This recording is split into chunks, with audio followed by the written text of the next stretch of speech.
The train whistle cut through the afternoon like a blade. Sharp. Final, the kind of sound that marks endings. Wednesday, September 1882. Millwood, Montana Territory, where arrivals are noted and departures remembered. She stepped off the platform last.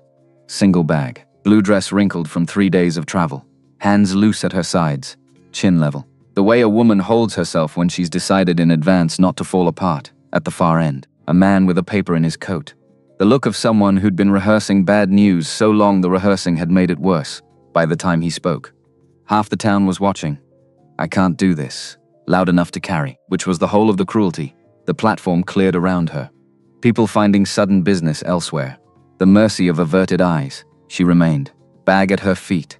The town spread out before her. No clear answer to what came next. Across the street, a carpenter came out of the hardware store, sawdust on his sleeve. 2 children waiting at home. 3 years of managing alone. He read the platform. The bag, the straight back, the empty space where a man had just been. And then he crossed the street. Some decisions aren't made in a moment. They're made in 1,000 small choices. This was the first. A stranger. A proposition. A temporary arrangement. Until temporary became something else entirely. This is the story of a woman who arrived with nothing but a carpet bag and a spine. And left with everything that actually matters. Not because someone gave it to her, but because she was brave enough to stay. The platform stood half empty under a sky that couldn't decide between rain and mercy. Wood planks weathered gray. A water tower casting its shadow long. The kind of place where arrivals were noted and departures remembered. The coach from the railhead came in at 2:30. Willa Hartwell was the last one off, 25 years old, single carpetbag. A blue dress that had been pressed before the journey.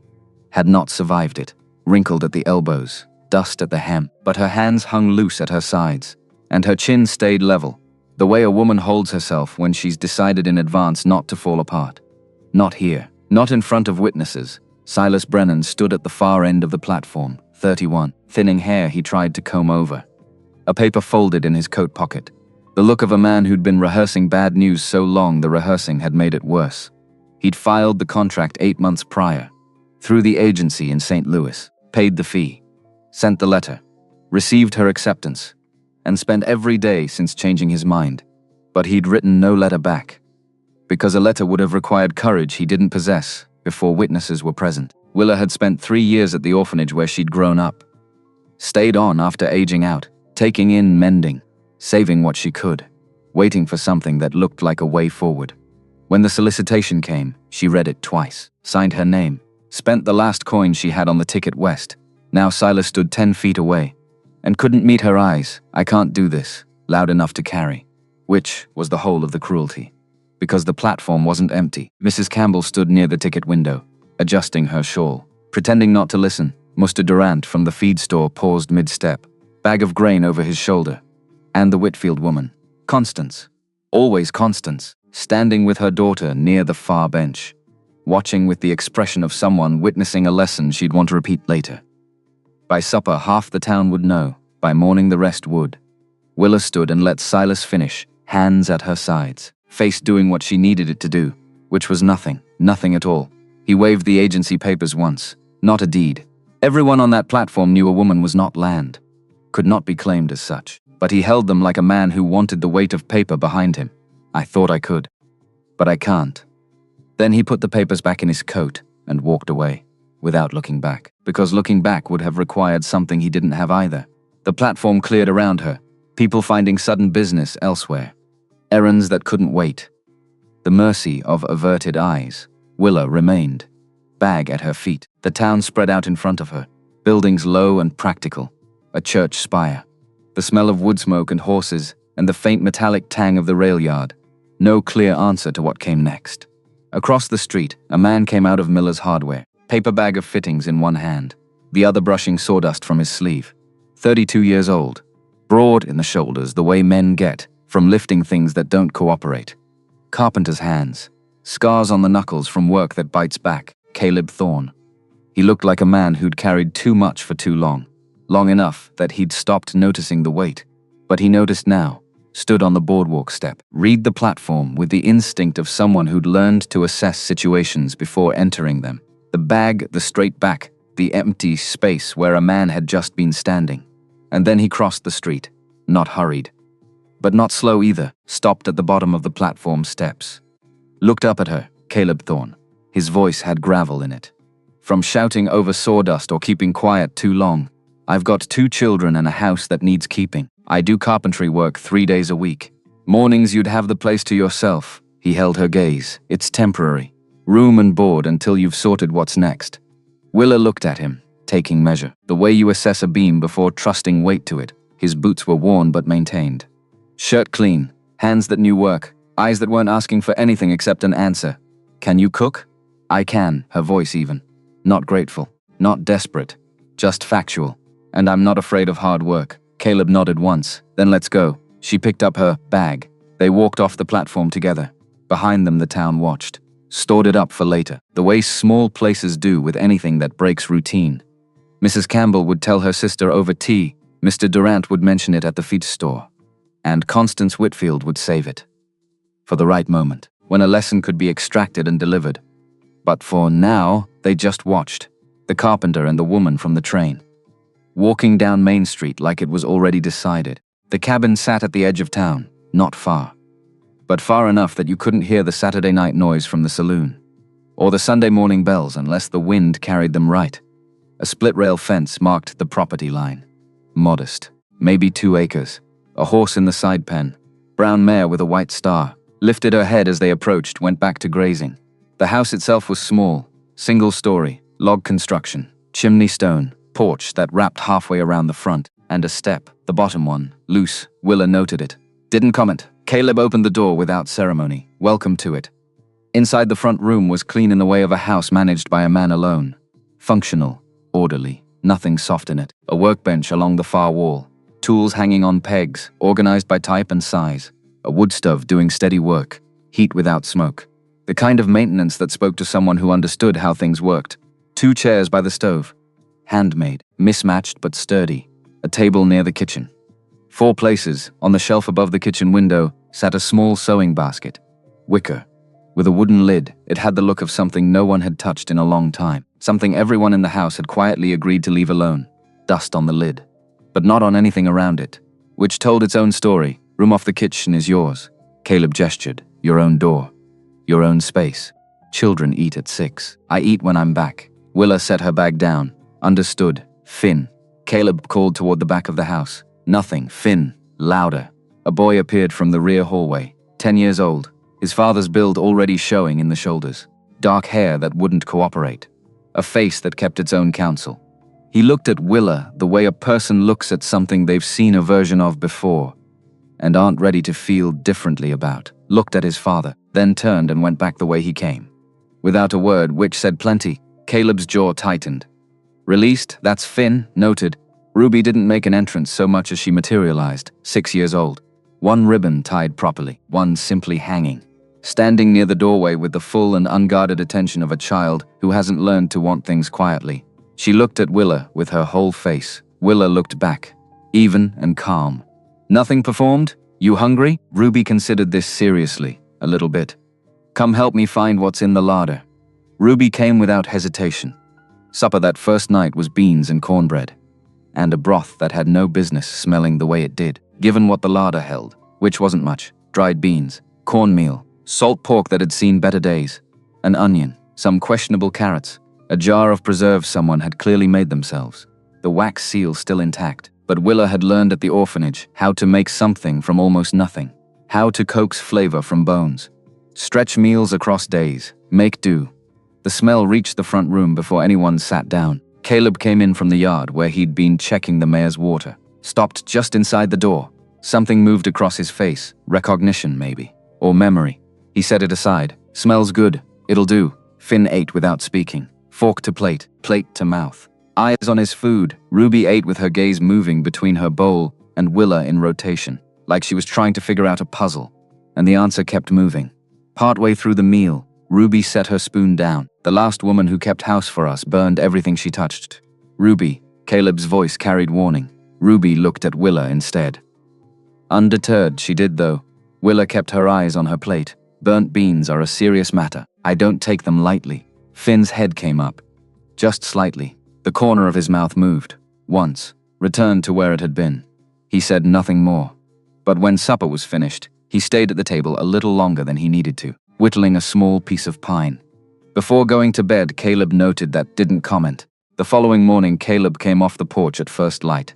The loose step held solid under his boot.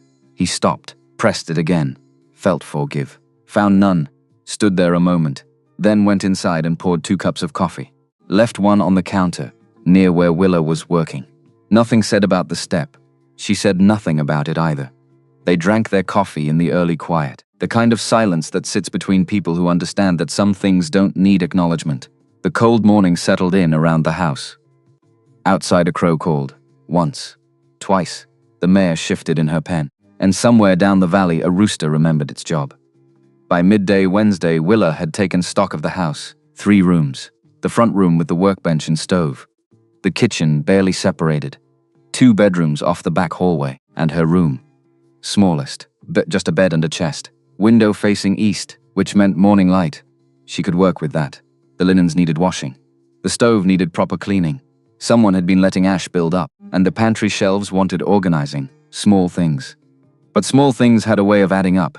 She started with the washing, hauled water from the pump, heated it on the stove. Found the washing paddle hung on a nail by the back door. Ruby appeared at her elbow. Can I help? You can stir. Gently, Ruby took the paddle in both hands. Serious as a judge, stirred like the fate of nations depended on it. Willa watched from the corner of her eye, 6 years old, and already trying to be useful. The understanding that help was a form of belonging. You're good at that? Ruby beamed. Thursday morning brought rain. Not heavy, just persistent. The kind that makes everything damp and grey. Willa worked inside, organized the pantry, mended a tear in one of Finn's shirts, made bread dough and set it to rise. Ruby followed her from room to room, asking questions, telling stories. The way children do when they've decided someone is safe. About the chickens Mrs. Howell kept. About her friend Emily who wouldn't share the jump rope.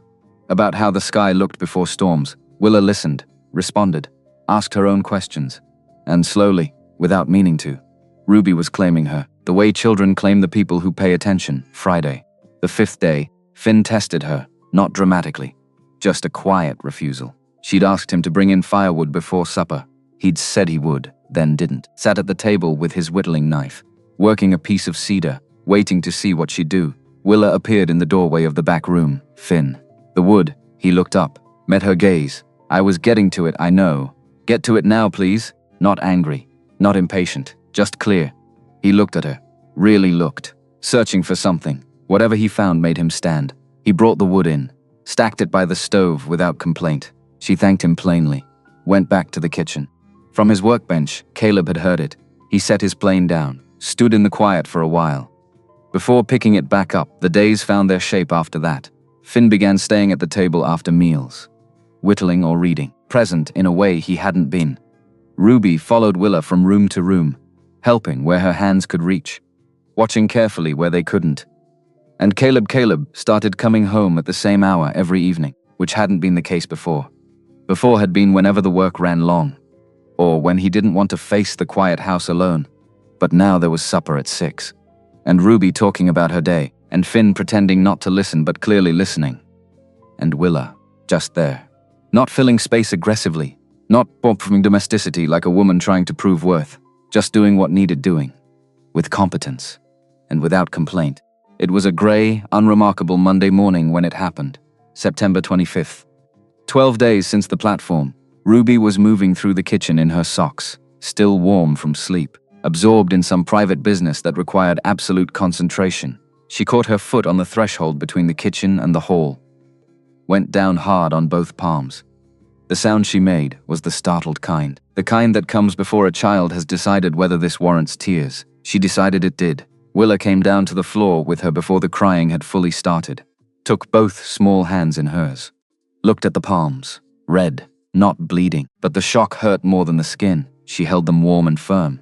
Not making a fuss, not going anywhere. And Ruby, without meaning to say anything at all, said the word that was simply true. Mama. It went into the cabin, and did not leave. Willa's hands stayed where they were. One breath, no more. Then she gathered the girl in, held her until the crying ran itself out, calm and certain, giving no outward sign of what the word had done to the room, to her. Caleb was in the bedroom away, he'd heard, stood with one hand on the frame, looking at the hallway floor, not at them. Something was happening in him, and he kept his eyes away from it, because some things change the moment you look at them straight. At the table, Finn had gone, still 10 years old, and he knew exactly what he'd heard, exactly what it meant. Something in his face that had been shut a long time was working slowly toward open. Not today. But the lock was turning. Caleb went back into his room, sat on the edge of the bed, hand flat on his knee, stayed there while the morning moved quietly around the house. That afternoon, Willa walked into town for flour. The general store sat halfway down Main Street, false front, wide windows.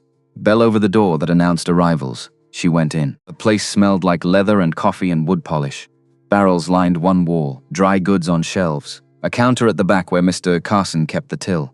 He looked up when she entered. Mrs. He paused, uncertain of the title. Miss Hartwell. Miss Hartwell. What can I do for you? 5 pounds of flour, and salt if you have it. He moved to fill the order. The bell over the door rang again. Constance Whitfield entered, mid-50s, dressed well for Millwood, which meant carefully, hair pinned in a style that required effort.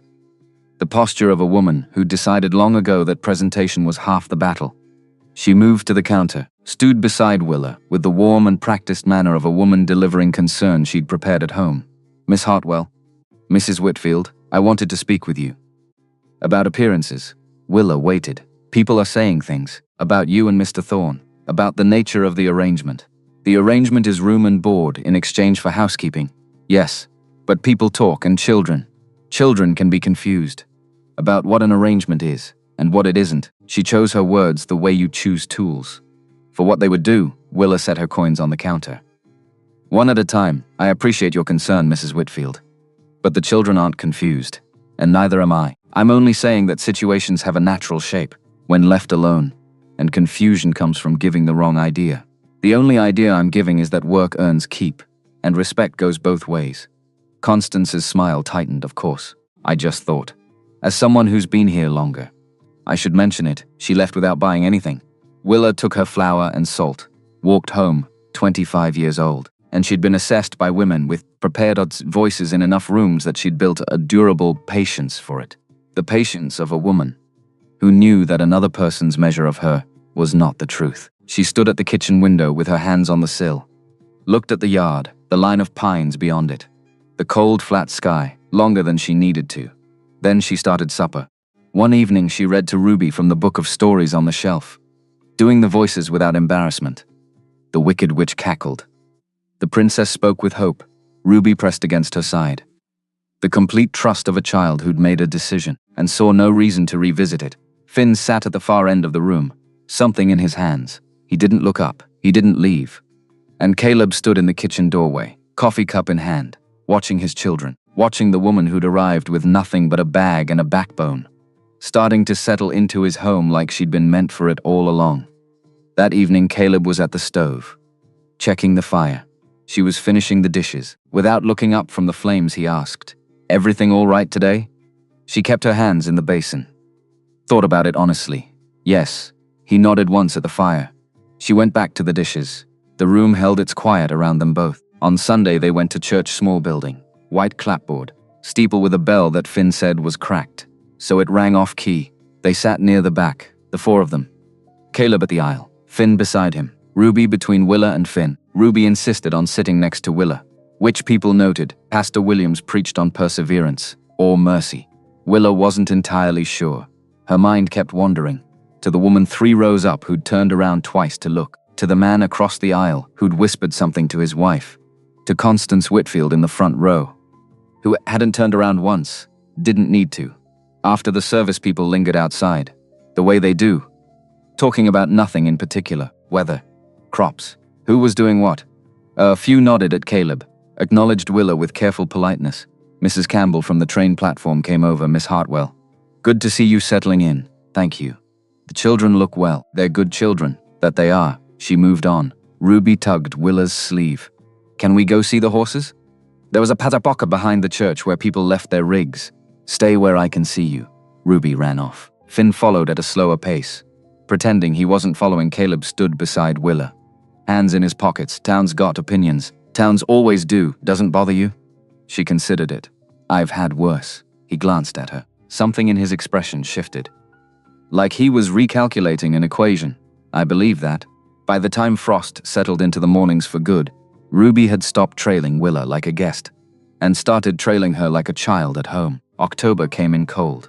The leaves on the cottonwoods turned yellow, then brown, then fell. The mare grew her winter coat, and the house took on the rhythm of a place where people knew each other's patterns. Caleb worked, came home, washed at the pump, sat for supper. Finn did his schoolwork at the table, helped with the firewood without being asked. Ruby talked, constantly, about everything. The chickens Mrs. Howell kept, the new kittens at the livery, how Constance Whitfield's daughter Emily wouldn't share the jump rope. Willa listened, responded, asked questions that mattered. And at night, after the children were asleep, she sat in her small room, window facing east, waiting for morning light. It was the first week of November when Willa found the letter, not in the mail. In the sewing basket, she'd been looking for thread, the basket on the shelf, the one no one touched. But she needed brown thread, and there was nowhere else to look. She opened the lid. Inside, needles, thread wound on wooden spools, fabric scraps, a thimble, and beneath it all, folded small, a letter. The paper had yellowed. The ink faded, but the words were still clear. Caleb, if I don't win this, I need you to know something. Don't live in the past. Don't make the children live there either. Find someone who can love them. Love you. Don't compare her to me. Love her for who she is. That's what I want. Sarah. Willa read it twice, set it back exactly where she'd found it, took the thread she needed, closed the lid, stood at the counter with her hands flat on the wood. Her throat felt tight, her chest even tighter. This wasn't a house that needed a housekeeper. It was a house that had been waiting for something or someone to make it breathe again. That night at supper, Ruby announced that Emily Whitfield had finally shared the jump rope, only because teacher made her. Still counts, Willa said. That's what I said. Finn almost smiled. Caleb watched from across the table, coffee cup in hand, watching his children, animated, talking over each other, watching Willa, who listened like every word mattered. And for the first time in 3 years, the house didn't feel like a place he was managing. It felt like a place he lived. On November 10th, a Thursday, Willa was in the yard hanging laundry when a man rode up, tall, lean, 40 years old, hard eyes, a jaw that looked like it had taken a few punches and returned them with interest. He stopped his horse at the fence. You Willa Hartwell. She straightened. Clothespin in hand. Who's asking? Nathaniel Hayes. Your brother. The world tilted. She held onto the line. What do you want? To bring you home. I don't have a home. You've got family. And obligations. I have neither. He dismounted, tied the horse, came through the gate uninvited. That's not how family works, Willa. Family doesn't lock a woman in a room for refusing a man. That stopped him. For a moment, then he smiled. Not kindly. You're going to tell lies now? They're not lies. Then prove it. Behind her, the door opened. Caleb stepped onto the porch. He didn't say anything, just stood there, hammer in hand. Nathaniel looked at him. Then at Willa. This the man you're hiding behind? I'm not hiding. Could have fooled me. Caleb came down the steps. Slow. Deliberate. I think it's time for you to leave. I think that's not your call.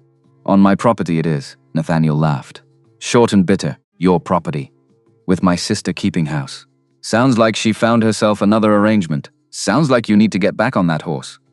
Nathaniel took a step forward, so did Caleb. They stood 3 feet apart, measuring. Willa stepped between them. Stop. Both men looked at her. Nathaniel. I'm not going back. If you try to make me, I'll go to the sheriff. And I'll tell him everything. You think they'll believe you? I think they'll listen. And then what? You stay here? Playing house with a widower and his kids?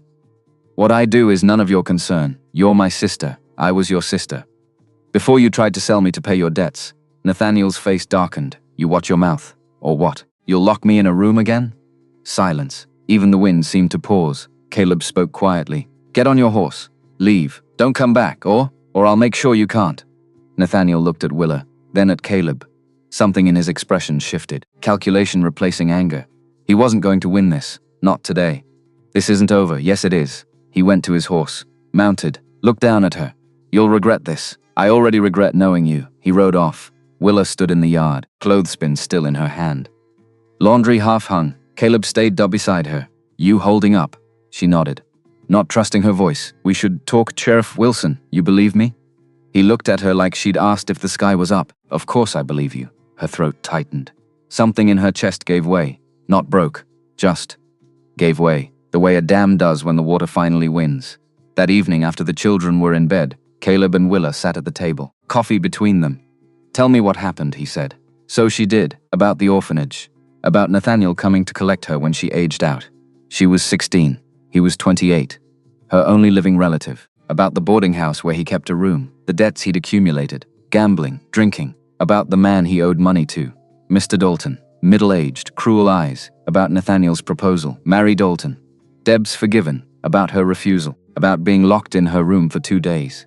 No food, little water, about escaping through the window. Address, $7, and nothing else. About 3 years working at the orphanage, saving, waiting for a way out that didn't involve running forever. About the mail-order bride contract.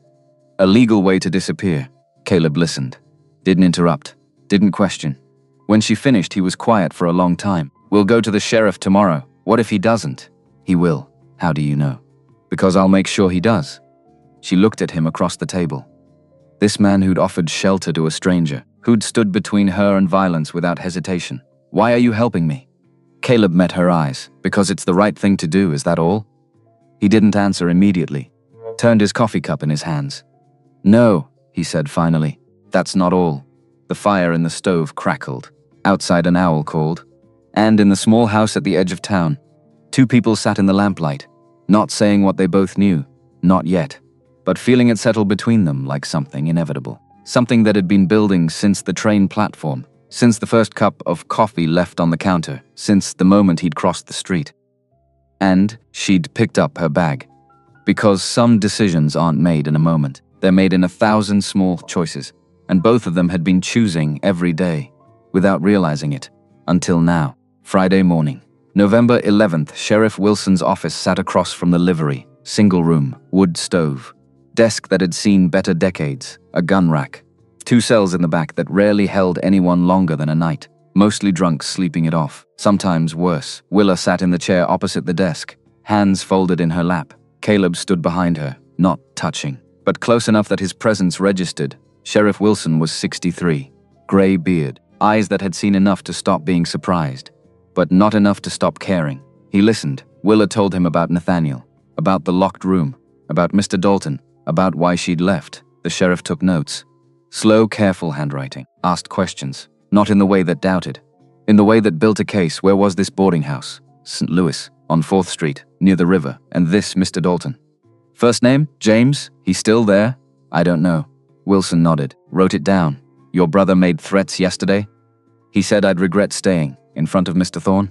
Yes, and he tried to take you by force? He tried to intimidate me into leaving. Wilson set his pencil down. Looked at her, Miss Hartwell. I want to be clear. What you're describing, that's unlawful imprisonment, attempted coercion. Those are serious charges. I know, if you're willing to testify to that. Under oath. I can bring your brother in for questioning, and if the evidence supports it, we can take it to Judge Morrison. Willa's throat tightened. What if they don't believe me? I believe you. The simplicity of it hit her sideways. Why? Because women don't make up stories like that. Not here. Not where everyone knows everyone. Too much risk. Too little reward. He stood. Came around the desk. I'll ride out to where your brother's staying. Bring him in. You'll need to give a formal statement. Probably Monday. Judge Morrison holds court Wednesdays. We'll see what he says. Caleb spoke for the first time. What about her safety? Until then, she stays with you? Yes. Then she's as safe as anywhere. Nathaniel Hayes tries anything. I'll lock him up myself. They walked back through town in silence. The morning had turned colder. Sky white with the threat of snow that wouldn't arrive for another week. Halfway home, Willa stopped. Caleb turned back. What is it? Thank you for believing me. Without question, he looked at her. Really looked. The way he had on the platform. When he was deciding whether to cross the street, Willa. Some things don't need questioning, she nodded, not trusting words. They walked the rest of the way, in the kind of quiet that didn't need filling. Saturday, Sheriff Wilson rode out to the boarding house 2 miles from town. Brought Nathaniel in for questioning. By Sunday. Word had spread. Sunday. November 13th, church again. Same building. Same cracked bell. Different feeling, because word had spread. The sheriff talking to Nathaniel Hayes on Saturday morning. At the boarding house. Bringing him in for questioning. People knew, not the details. But enough to whisper. The Thorne family sat in their usual spot. Near the back. Ruby between Willa and Caleb. Finn on the aisle. Constance Whitfield was in the front row. As always. But this time when people looked, it wasn't with judgment, it was with curiosity. And something that might have been sympathy after the service. As people filed out, Mrs. Campbell approached. Miss Hartwell, Mrs. Campbell, I wanted to say. I think you're very brave. Willa blinked. Surprised, thank you, what you're doing. Standing up, not many would, she patted Willa's arm. Moved on. 3 other women came by. Said similar things, quiet words of support. And then Constance Whitfield. She didn't approach directly, just paused near the door, where Willa was helping Ruby with her coat. Miss Hartwell, Mrs. Whitfield, a beat of silence. I owe you an apology. Willa straightened. Surprised for the second time in 10 minutes. I spoke out of turn. I made some assumptions. You did, no softening it. Constance's mouth twitched. Almost a smile. Yes, I did. And I was wrong. She looked at Ruby. Then at Finn standing nearby. The children are thriving. Anyone can see that. Whatever you and Mr. Thorne have built here. It's working. She paused, as if deciding whether to say more. I hope the judge rules in your favor. Wednesday, she left before Willa could respond. Caleb came up beside her. 2 cups of church coffee. Handed her one. What did she want? To apologize. His eyebrows rose. Wonders never cease. Apparently, Ruby tugged Willa's skirt. Can we go see the horses? Stay close. She ran off. Finn followed at his usual not following pace. Caleb sipped his coffee. Made a face. This is terrible. It's church coffee. It's supposed to be why. Builds character. He laughed. Short and surprised. It was one of the few times she'd heard him really laugh. The sound did something to the cold morning. Made it less cold. Monday, November 14th. The formal statement took 3 hours. Judge Morrison's clerk. A thin man named Alistair Price. Spectacles, inkwell. Forms that required signatures in triplicate. Willa told the story again, in detail, dates, times, names. The boarding house on 4th Street. The 2nd floor room. Window facing the alley. Iron bed, washstand. Door that locked from the outside. 2 days. Late March 1879. No food. A pitcher of water that Nathaniel brought once. Without speaking, she'd escaped on the 3rd night. When he'd left to gamble, picked the lock with a hairpin. Mrs. Thornton at the orphanage had taught her that. Years ago. For emergencies, always have a way out, Mrs. Thornton had said. Even if you never use it. Willa had used it. Alistair Price wrote it all down. Read it back to her. Had her sign, you'll testify to this? Under oath? Yes. Wednesday morning, 10 o'clock. Courtroom's upstairs at the town hall. I'll be there outside. Caleb was waiting. He'd taken the day off work. Lost wages. Didn't matter. Some things mattered more. How'd it go? Done. Good. They walked to home. Past the general store, the barber shop. The hotel, past the saloon, where a man stood outside. Leaning against the post, Thomas Brennan, brother to Silas. The man who'd left Willa on the platform, 34. Taller than his brother, Broder. The look of a man who worked with his hands. But drank with them too. He watched them pass, didn't say anything. But his eyes followed Willa. Caleb noticed. You know him? That's Thomas Brennan, Silas's brother? Yes. He give you trouble? Not yet, if he does. Tell me, I will. But Thomas Brennan wasn't the kind for direct confrontation. He was the kind who sat in saloons. Drinking. Thinking about things that had gone wrong. Blaming everyone but himself. And Silas had told him about the woman. The one from the platform. The one who'd moved in with Caleb Thorne and Thomas had been drinking on it for weeks. Tuesday, November 15th. Willa spent the day preparing. Not for court. For life, because court would happen. She'd testify. The judge would rule. But after she'd still need to live in this town. Still need to face people. Still need to figure out what temporary meant. And whether it still applied. She baked bread. 2 loaves. Let Ruby help with the kneading. Small hands pushing dough. Flour on her nose. Why are we making so much? Because bread makes everything better. Even bad days?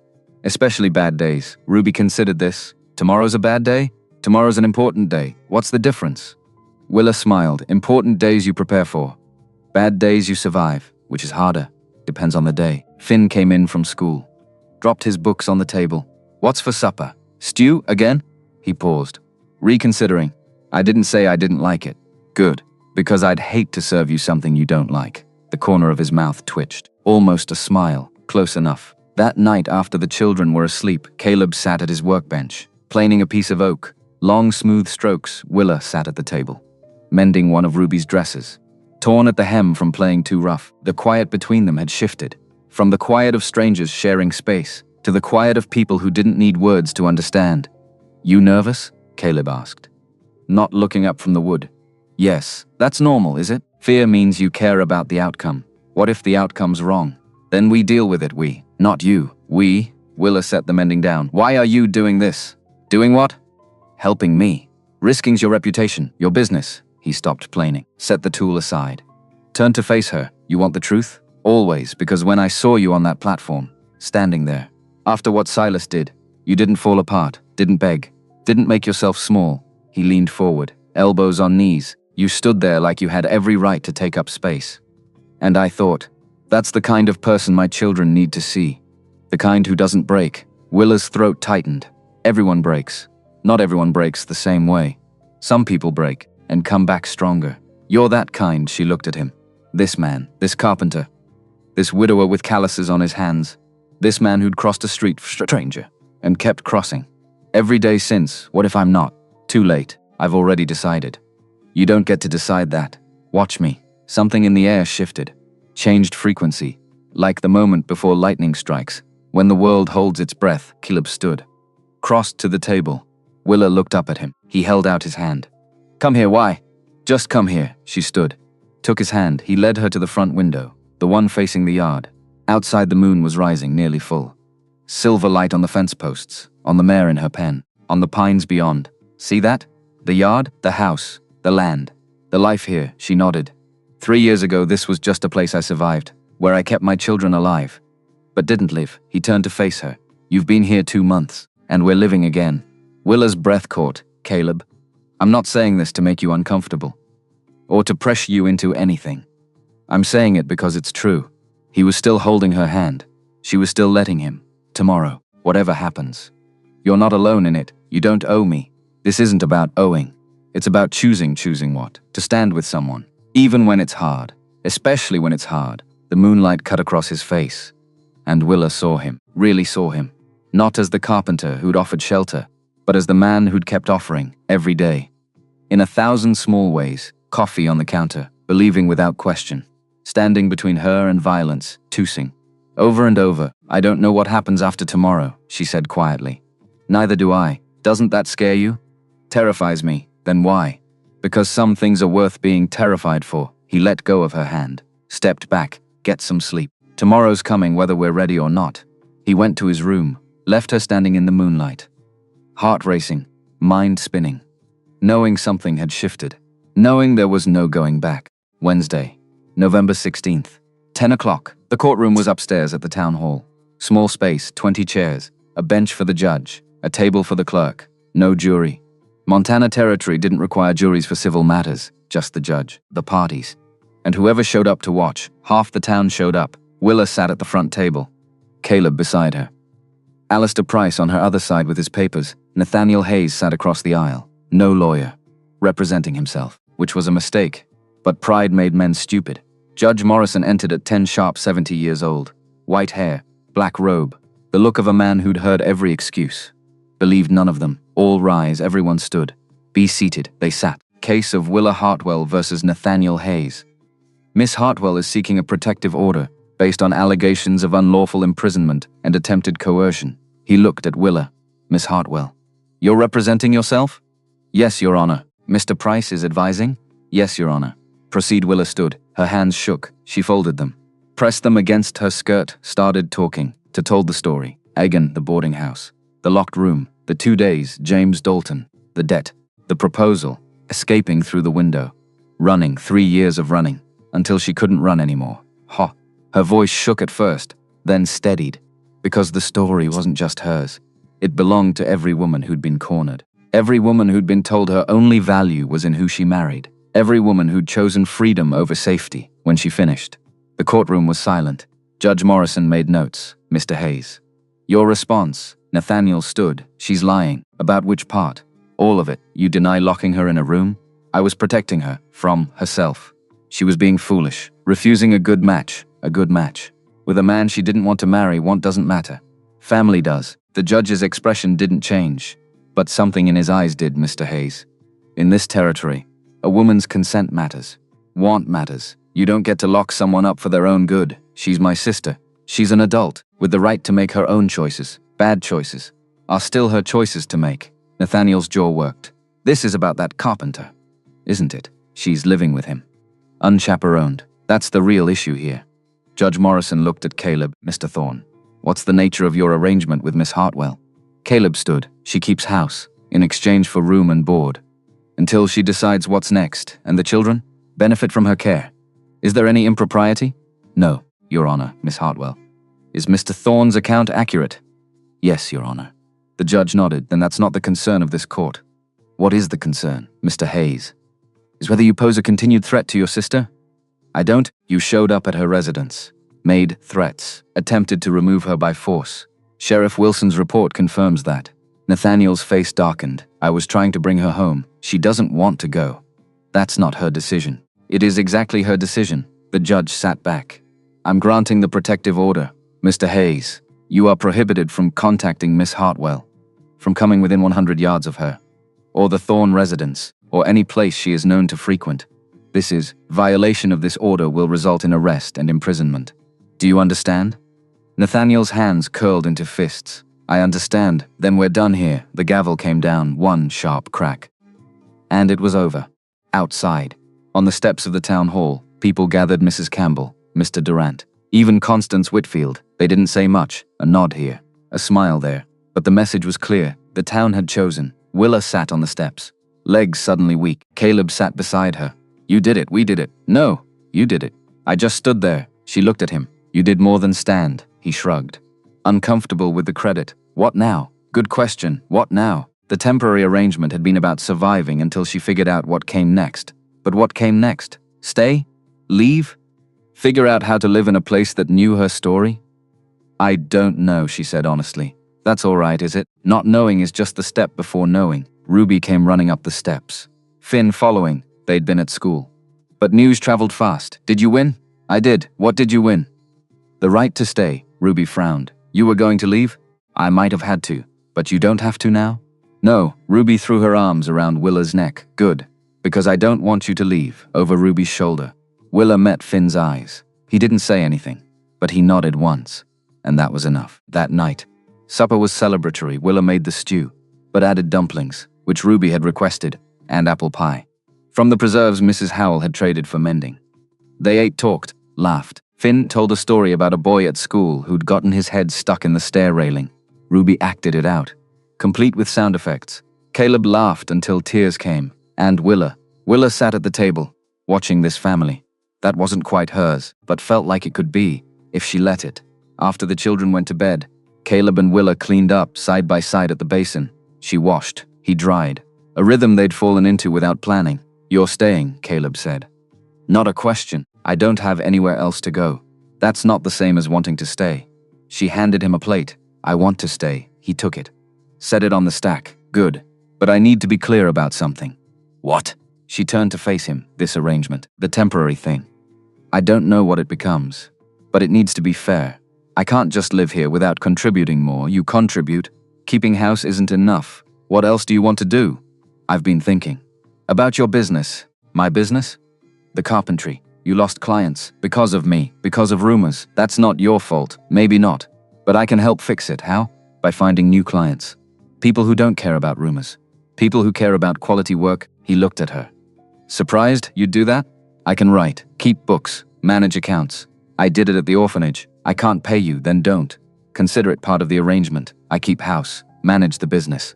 You provide room and board. That's not equal. It's equal enough. He studied her face. You're serious. Completely. A smile tugged at his mouth. All right then. Partners. They shook hands, formal. Almost funny, except neither of them was laughing, because they both felt it. The shift from temporary to something that might be permanent, if they were brave enough. Thursday, November 17th, Willa went into town, not to the general store, to the bank. Mr. Harrison, the manager, late 50s, spectacles. The air of a man who dealt in certainty, Miss Hartwell. What can I do for you? I'd like to inquire about a business loan. His eyebrows rose. For? Caleb Thorne's carpentry business. Expansion. New tools. Materials Mr. Thorne sent you? We're partners now, I see. He didn't see. But he was polite enough to pretend. How much? $50. That's substantial. The business is sound. His work is quality. He just needs capital and collateral. She hadn't thought of that. What kind of collateral? Property. Equipment. Something the bank can claim if the loan defaults, Willa thought. He owns the house. The land, is he willing to put that up? I don't know. But I'll find out. Mr. Harrison made notes. Have him come in. We'll discuss terms, thank you. She left. Walked to the feed store. Mr. Durant was stacking sacks of grain. Miss Hartwell. Mr. Durant. I wanted to ask. Do you know anyone who needs carpentry work? He paused. Might. Why, Caleb Thorne is taking new clients. Quality work. Fair prices. Heard he had some trouble. Trouble past. Durant nodded slowly. My barn needs a new loft. Been putting it off. I can have him come look at it. Give you an estimate. All right. Send him by Saturday, I will. Thank you. She hit 4 more businesses. The hotel needed new bed frames. The church needed pews repaired. The livery needed stalls rebuilt by the time she walked home. She had 6 potential jobs. 6 Caleb was in the yard. Working on a new hen house for Mrs. Howell. Willa came up beside him. I got you 6 jobs. He looked up. Hammer in hand? What? 6 jobs. New clients. All need carpentry. He set the hammer down. How? I asked. Just asked? Just asked. He stared at her. Willa Hartwell. You're something else, I told you. Partners. Yeah. But I didn't think, what? That I'd actually do it? I didn't think you'd be this good at it. She smiled. I'm good at a lot of things. You just haven't seen them all yet. He laughed. I'm starting to realize that. Saturday, November 19th, Caleb went to see Mr. Durant about the barn. Came back with the job. And 3 more referrals by the end of the week. He had more work than he could handle. Which meant hiring help. Which meant growth. Which meant the business wasn't just surviving. It was thriving. And Willa kept the books. Wrote the invoices. Managed the schedule. Turned out she had a head for numbers and for people. She knew who to push. Who to give space. When to negotiate. When to hold firm. Caleb watched her work, amazed. Where'd you learn this, Mrs. Thornton? At the orphanage. She ran it like a business.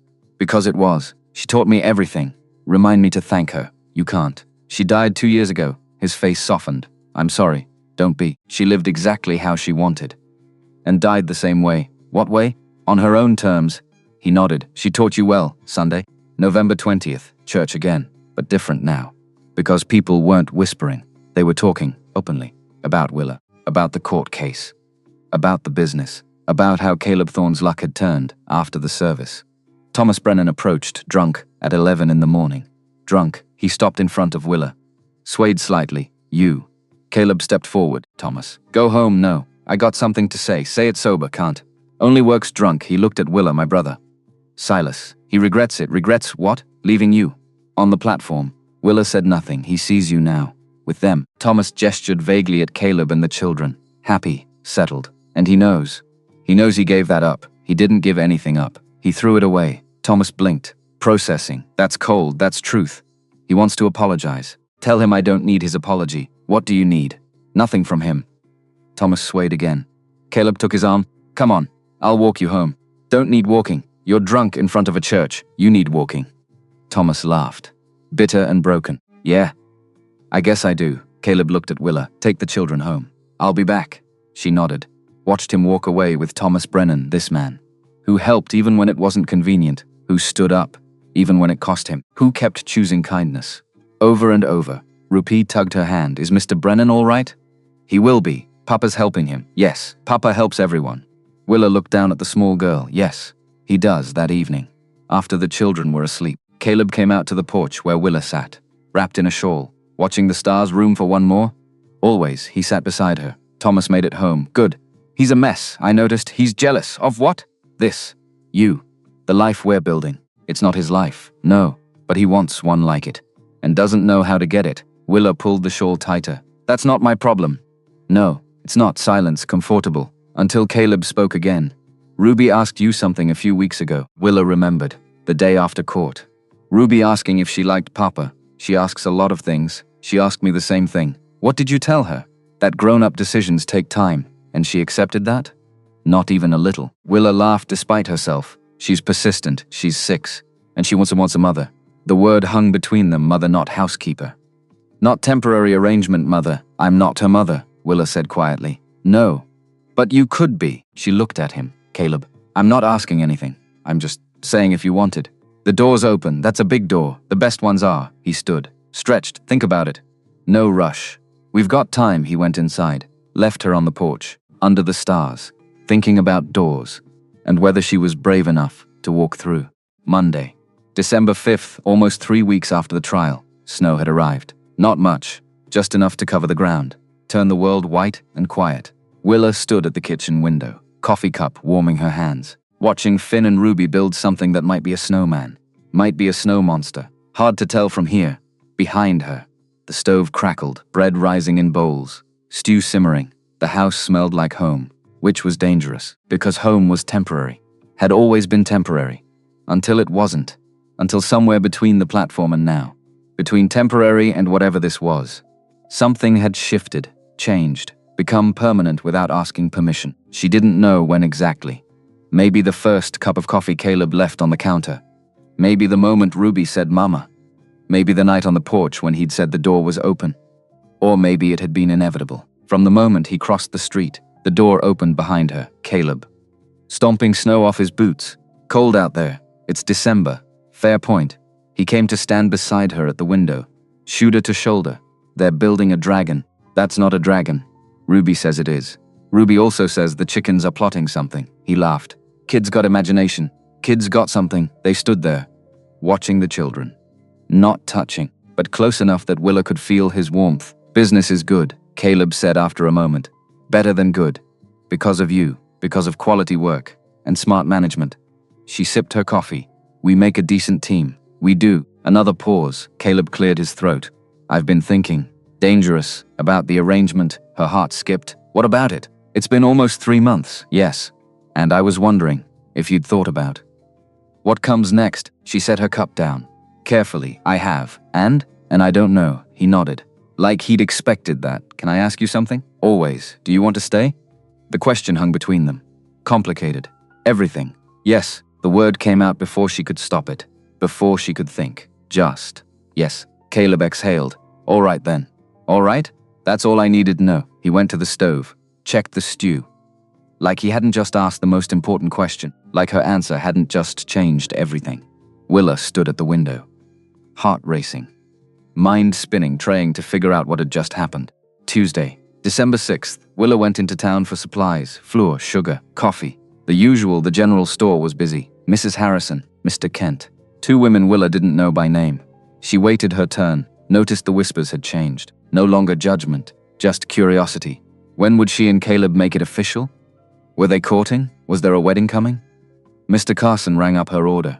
That'll be $2.40. She paid, gathered her parcels, turned to leave, and walked straight into Thomas Brennan, sober this time, which somehow felt more unpredictable. Miss Hartwell, Mr. Brennan. Got a minute? Not really, it's about my brother, she sighed. I don't want to talk about Silas, he's leaving, for California. But he wanted me to give you something first. He held out an envelope. She didn't take it. I don't want anything from him. It's not money. Just a letter. He's been in Denver these past months, working. Just came back last week. Heard about you and Caleb, about the trial. He asked me to bring this. Thomas pressed the envelope into her hand. Just read it. Then burn it if you want.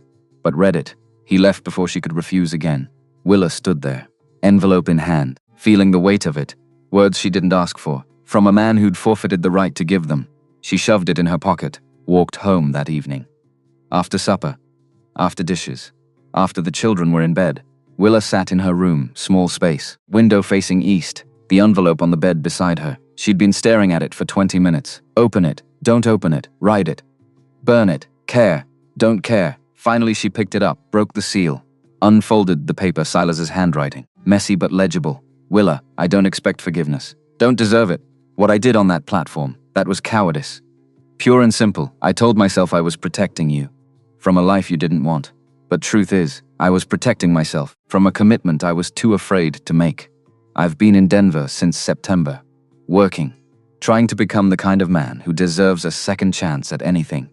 When Thomas wrote about the trial, about you standing up to your brother, I realized something. You were always stronger than me. I see you now.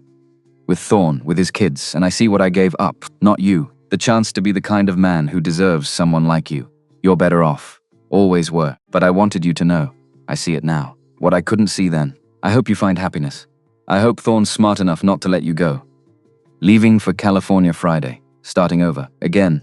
Silas, she read it twice, then folded it. Set it on the dresser. Didn't burn it. Didn't need to. It was just paper. Just words from a man who'd realized too late what he'd had. And lost. She didn't feel anger or vindication. Just nothing. Which was the right amount. A knock at her door. "Come in." Caleb opened it. Poked his head in. "You've been quiet tonight? Just thinking? About?" She held up the letter. Silas wrote. Thomas brought it today. His expression darkened slightly. What'd he say? That he's sorry. That he sees what he lost. That he hopes I'm happy, and are you? Am I what? Happy. The question shouldn't have surprised her, but it did. Was she happy in this small house? With these children? With this man? Was she happy? Yes, she said quietly. I am. Caleb smiled. Good. He started to close the door. Caleb, yeah? Thank you. For asking. He nodded. Anytime the door closed, and Willa sat in her room, realizing something important. She wasn't just happy, she was home. Thursday, December 8th. Morning, Willa was rolling out pie crust when the knock came, hard. Urgent, she wiped her hands. Went to the door, Sheriff Wilson. Her stomach dropped. Sheriff, Miss Hartwell. Is Mr. Thorne here? He's at the Whitfield place, repairing the porch. What's wrong, your brother? Ice ran through her veins. What about him? He's in town. Broke the protective order. He's at the saloon, drunk. Asking for you, I'm not going. Didn't think you would. But I wanted you to know. I'm bringing him in. Locking him up. Just stay here. Don't go into town. I won't. Good. He tipped his hat. Left Willa closed the door, leaned against it. Nathaniel, after all this time, after the order, after everything. He couldn't let it go. She went back to the kitchen. Tried to focus on the pie, but her hands shook. And the flour scattered, and she couldn't breathe right. Because some fears don't fade. They just wait. By noon, Wilson had Nathaniel in a cell. By 1 o'clock, the whole town knew. By 2. Caleb was home. He came through the door fast. Where is he? In jail. Good. He crossed to her. Put his hands on her shoulders. Talk to me. I'm fine. You're shaking. I said I'm fine. He pulled her into his chest, and she broke. Not loudly. Just broke. The fear she'd been holding. The anger. The exhaustion of always looking over her shoulder. It came out in silent, shaking sobs. Caleb held her, didn't say anything, didn't try to fix it, just held her.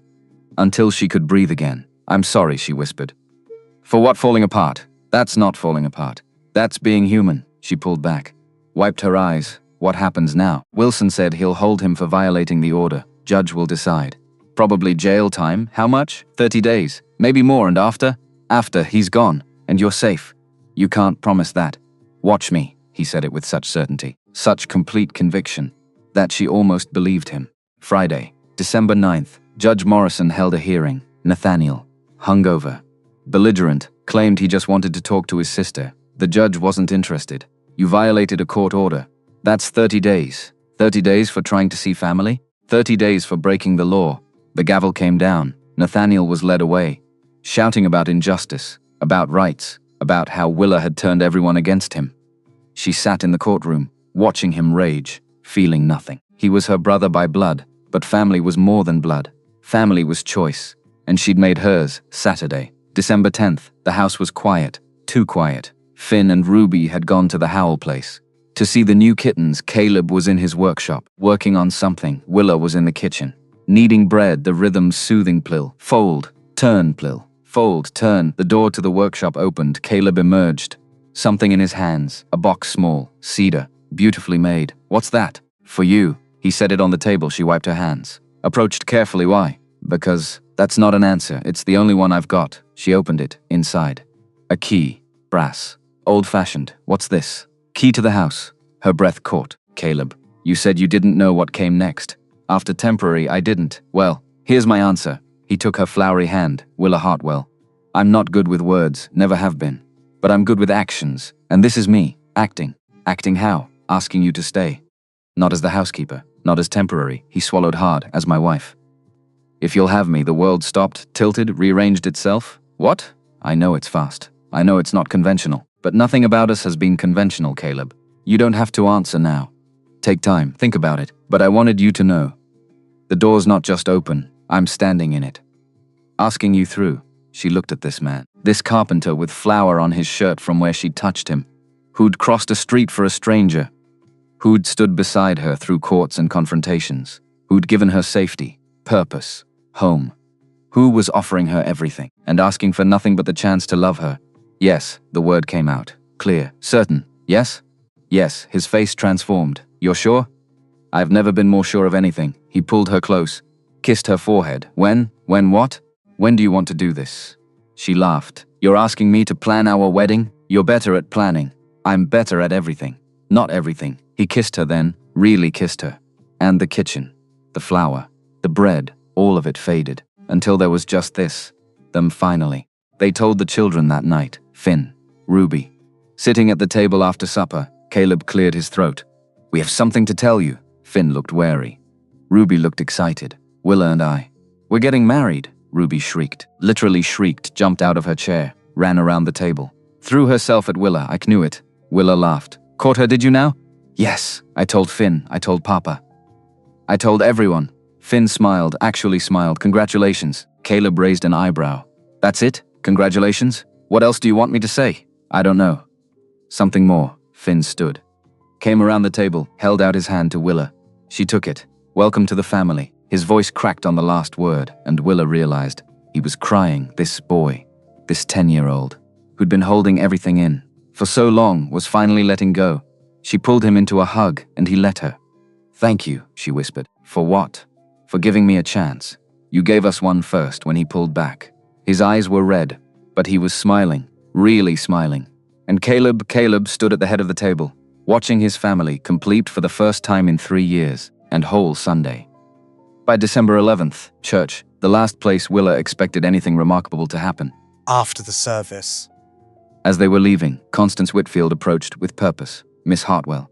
Mr. Thorne. Mrs. Whitfield, I heard your news. Congratulations. Thank you, Willa said carefully. I'd like to host your wedding breakfast. If you'll allow it, Willa blinked. You want to? It's tradition. Someone in the community hosts. And I'd like it to be me. She said it with such sincerity, such genuine desires to make amends, that Willa couldn't refuse. That's very kind. Good. Then it's settled. Just let me know the date. Constance smiled. Walked away. Mrs. Campbell came over next. Did she just offer to host your breakfast? She did. Well, I never thought I'd see the day. Neither did I. They set the date, Saturday. December 17th, 1 week away. Not much time. But they didn't need much. Just a ceremony. A witness. A promise. The rest would come. Willa spent the week preparing. Not a dress. She didn't have money for that. But Mrs. Howell offered to alter one. A simple blue dress. Good fabric. And Mrs. Campbell offered lace. From her own wedding dress. The women of Millwood, who'd once whispered, now helped, brought food for the breakfast, flowers for the church, ribbons for Ruby's hair, turned a small wedding into a community celebration. Because that's what happens. When a town decides you're one of them, they show up. Friday night. December 16th, the night before, Willa couldn't sleep, lay in her small room, window facing east, thinking about tomorrow, about standing in front of the town, promising forever, about becoming a wife, a mother, about all the things she'd never thought she'd have. A knock at her door. Caleb, can't sleep either? No, he came in, sat on the edge of her bed, nervous, terrified. Me too, really? Willa, I'm about to marry the smartest, strongest, most capable woman I've ever met. Of course I'm terrified, she laughed. You're supposed to say I'm beautiful. You are beautiful. But that's not why I'm marrying you. Why are you marrying me? He thought about it. Because you fixed my steps without being asked. Because you stood up to your brother. Because my kids love you. Because you make questionable coffee but excellent stew. My coffee's not that bad. It's pretty bad. You drink it every morning. Because you made it. She shook her head. You're ridiculous. And you're stuck with me now, not until tomorrow. Close enough. He stood. Get some sleep. Big day tomorrow, Caleb. Yeah? I love you. She hadn't said it before. Hadn't planned to say it now, but it was true. And he deserved to know. His face softened. I love you too. He left, and Willa lay back down. Heart full. Mind quiet, ready for tomorrow. Saturday. December 17th. 10 in the morning. The church was packed. Everyone came. The Howells. The Campbells. Mr. Durant. Sheriff Wilson. Judge Morrison. Even Thomas Brennan. Sober. In a clean shirt, Caleb had been helping him these past weeks. Finding him work. Helping him stop drinking. Not because Thomas deserved it, but because that's what Caleb did. Constance Whitfield and her daughter Emily sat in the front row. And at the front of the church, Caleb, in his only suit. Hair combed, boots polished, looking nervous and happy and completely overwhelmed. Finn stood beside him, the ring in his pocket, and the door at the back opened. Willa walked in, not alone, Ruby beside her, holding her hand because Willa had no father to give her away, and Ruby had insisted, I want to walk with you. So she did. The blue dress fit perfectly. The lace at the collar, the ribbon in her hair. She looked like a bride. But more than that, She looked like a woman who'd fought for this moment, who'd earned it. Caleb watched her walk toward him, and his eyes filled, because this woman, this incredible woman, had chosen him, when she could have chosen anyone, or no one. She'd chosen him. Willa reached the front. Ruby let go of her hand, stepped aside. Caleb took both of Willa's hands. Hi. Pastor Williams Clustov cleared his throat, dearly beloved. The ceremony was short, civil. Traditional vows for better or worse, richer or poorer, sickness and health, till death. When it came time for the ring, Finn stepped forward, handed it to his father. Caleb slipped it on Willa's finger, brass band. Simple, sturdy, with this ring, I thee wed, and then you may kiss your bride. Caleb cupped Willa's face, kissed her gently. The church erupted in applause.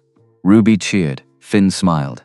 And Willa felt something settle in her chest, something that had been loose for 25 years, finally found its place. The breakfast at the Whitfield house was perfect, tat set up in the yard. Despite the cold, food brought by every family in town, breads, meats, preserves, pies, enough to feed an army. People ate, talked, celebrated. Muster Durant gave a toast, short, sweet, to Caleb and Willa. May they build a life as sturdy as his carpentry. Everyone laughed, raised glasses, drank. Mrs. Campbell cried. Mrs. Howell hugged Willa 3 times. And as the afternoon wore on, as people began to leave, Finn approached Willa, alone. Can I ask you something? Anything. He looked down. Then back up. Can I call you Ma? Or is that weird? Willa's throat tightened. It's not weird. It's perfect. You sure? I'm sure. He nodded. Serious. Okay. Ma, he said it quietly, testing it out. And then he smiled and walked away, and Willa stood there, in Constance Whitfield's yard, in her wedding dress, surrounded by people who'd become family, and realized this was it. This was everything. That evening, after everyone left, after the children went to bed, Caleb and Willa sat on the porch, stars overhead, cold air, hot coffee. We did it, Willa said. We did. I'm Willa Thorne now. How's it feel? Strange. Good. Right. He took her hand. I can't believe you're mine. I'm not yours. He looked stricken. You're not? No. We're each other's. There's a difference. He smiled. You're right. They sat in comfortable silence, until Willa spoke again. Can I tell you something? Anything. When I got off that train, when Silas left me there, I thought my life was over, and now I think it was just beginning. Caleb kissed her hand. Mine too, Monday. December 19th, life returned to normal. Except nothing was normal. Because Willa wasn't the housekeeper anymore. She was the wife, the mother, the partner. And it changed things. Small things, the way Caleb kissed her goodbye in the morning. The way Finn asked her opinion on his schoolwork. The way Ruby crawled into bed with them during thunderstorms. The way the town looked at them. Not as a carpenter and his housekeeper, but as a family. The business thrived. Caleb hired 2 men to help. Took on bigger projects, started saving again. For the future, for expansion. For dreams they hadn't dared dream before. And Willa managed it all. The books, the house, the children, with grace and humor, and the quiet competence that had always been hers. Christmas came there first as a family. They cut a tree. Small pine from the property line. Decorated it with paper chains Ruby made. Popcorn strings Finn threaded. A star Caleb carved from wood. On Christmas morning. Presents under the tree, not many, but meaningful for Ruby. A doll, handmade by Mrs. Howell for Finn. A knife. From Caleb, for whittling for Caleb. A new saw, that Willa had saved for Willa. A box, cedar, like the one with the key, but bigger. She opened it, inside. A photograph, the 4 of them, taken at the church. On their wedding date, beneath it, a note. In Caleb's handwriting, for memories. Old and new, Willa's eyes filled. When did you? Had it made in town. Wanted you to have it. She looked at the photograph, at Caleb, solid and present at Finn. Smiling for real, at Ruby grinning like she'd won the world at herself. Happy, home, whole, thank you, you're welcome that night. After the children slept, after the dishes were done, Caleb and Willa lay in their bed, in their room, in their house, in their life. Merry Christmas, Willa Thorne. Merry Christmas, Caleb Thorne. He pulled her close. She fit perfectly, like she'd been made for this space, this man, this family. What are you thinking? He asked. That I'm grateful for you, for this, for the train that brought me here. Even though it brought you to Silas first, especially because of that. If he'd said yes, I'd never have found you. Caleb kissed her temple. Guess I owe him a thank you, don't you dare? He laughed. And they lay there, in the dark, in the quiet, in the perfect imperfect life they'd built. Together, January turned to February, February to March. Winter loosened its grip, and spring arrived, slow, reluctant, but it came.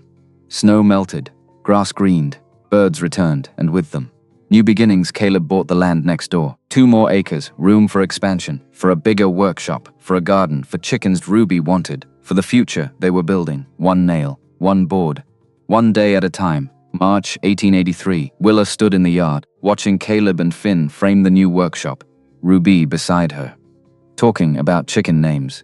She'd gotten her 10 chickens after all, and she realized something. She'd spent 25 years waiting for life, to start waiting for a place to belong, waiting for home, and it had been here all along. Not in a place, but in people. In the carpenter who crossed a street, in the boy who learned to trust again, in the girl who'd claimed her as mama, in the community that chose to see her, not as the woman left on the platform, but as the woman who stayed, who fought, who built a life from nothing but courage and a carpet bag. Ruby tugged her sleeve. The chickens need names. You've named them 3 times already, but I keep changing my mind. That's allowed, really? Really? Ruby grinned, ran off to tell Finn about the new chicken names. Caleb walked over, wiped his forehead. That girl and her chickens, she loves them. She loves everything. That's not a bad way to be. He pulled Willa close, kissed her forehead. I love this life. Me too. Think it'll always be this good? No. Some days will be hard. Some days will hurt. But we'll face them together. Promise? Promise. He held her. And Willa looked at the house. The new workshop, rising, the children playing, the land stretching out.